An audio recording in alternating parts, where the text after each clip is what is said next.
Number 5. In 1994, Tracy Mertens, along with her boyfriend and 2 children, moved to England. On December 23rd, Tracy decided that she wanted to return to the couple's previous home to gather some of their belongings. Though, while she was there, she received a knock at the door. She opened it to reveal 2 large gentlemen who then burst inside. They then bound her, blindfolded her, and tossed her into the back of their vehicle. Tracy was then driven a few miles down the road and placed on the steps of a church, where she was then doused in gasoline and set on fire. When she was found later that day, she had severe burns covering 90% of her body, though she was still breathing. She lived just long enough to inform officers of what had happened and give a description of the 2 men. The strangest part of Tracy's story, though, is that she reported her 2 attackers kept asking, "Where's Joey?" with Joey being her boyfriend. She then informed them that he wasn't there, and that's when they began to attack her. According to Joey, during their relationship, he'd suffered from addiction and owed numerous people large amounts of money, though Joey insists to this day that this was all unrelated to Tracy's untimely passing, and claims that he has no idea why this happened to her.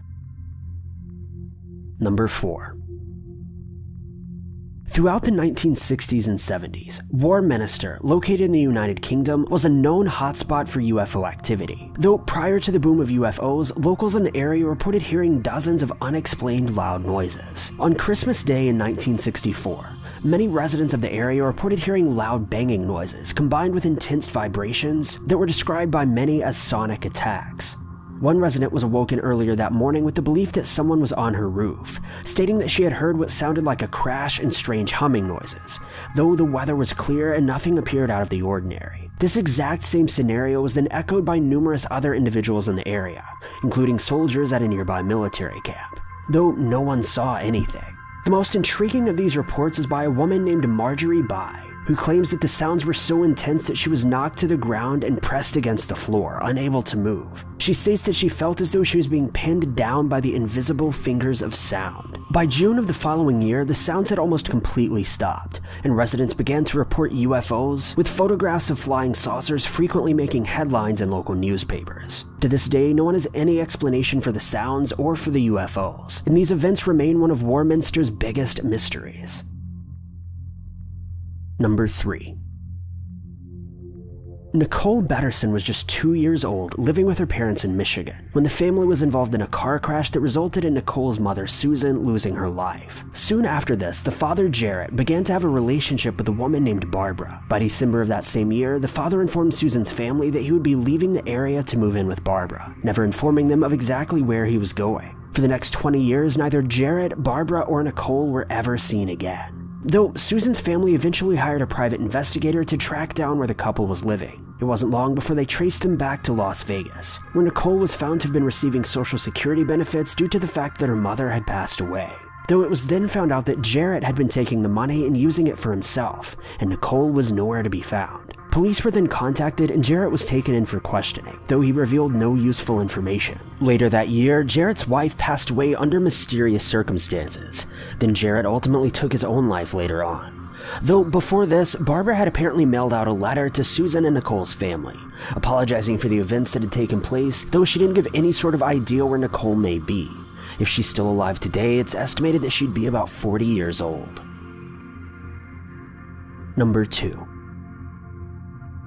Latricia White, a woman from Texas, spent Christmas of 1994 with her boyfriend, who went by the nickname Dub, as well as his 9-year-old son, Chance. Chance was actually supposed to be spending Christmas with his mother that year, though he'd called her earlier that week and requested to spend the holiday with Dub instead. On December 27th, Latricia's father became worried about her after she hadn't phoned him for a few days. He then headed over to her home and found her body in her bedroom. She'd been shot 6 times and passed away. Dub and Chance were nowhere to be found. But Dub was known to have been a man with a very short temper, which naturally led police to believe he was involved. Though just a few days later, they found Dub's truck abandoned on the side of the road, about 30 miles from Latricia's home. Inside the truck were Dub's wallet, checkbook, and a large stack of Christmas presents that were unopened and covered in DNA. Though contrary to what you may have assumed, the DNA didn't belong to Latricia and remains unidentified to this day. It's believed that the DNA may have belonged to either Chance, Dub, or both, and that the entire family had become the victim of a robbery or serial rampage.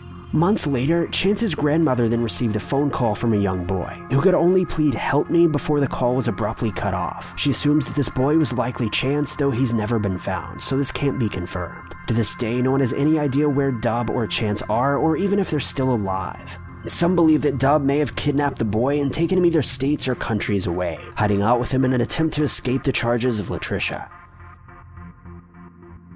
Number 1. For anyone who celebrates the Christmas holiday, I'm sure the story "'Twas the Night Before Christmas" is almost permanently ingrained in your mind. Though no one knows exactly for sure who wrote this story. The first known mention of the tale actually dates back to 1823, when the story was sent into a local newspaper by an anonymous author, though many believe that this was actually simply a copy-paste job and that this submission was not original content. Allegedly, the poem belongs to a college professor by the name of Clement Moore. It's believed that the poem was written by Moore, then sent in by one of his friends, as Moore was embarrassed of the poem and considered it to be unprofessional. Though other researchers believe that the story may have been written by a man named Henry Livingston Jr., who was an author and scholar from the mid-1800s, stating that the writing style almost perfectly mimicked his. One of the most compelling pieces of evidence leaning toward Livingston being the author is that the two reindeer named Donder and Blitzen were actually originally believed to have been named Dunder and Bliksem, words that are Dutch for thunder and lightning. It's believed that the names were mistakenly mistyped due to a typing error, as Livingston is known to have been fairly fluent in the Dutch language. Regardless, because there's so much debate surrounding the author, no one has ever been officially credited as writing the story, and its origins remain a mystery. Thank you guys so much for watching. If you like this video, be sure to click that like button. Don't forget to subscribe and click that notification bell to keep updated with our videos.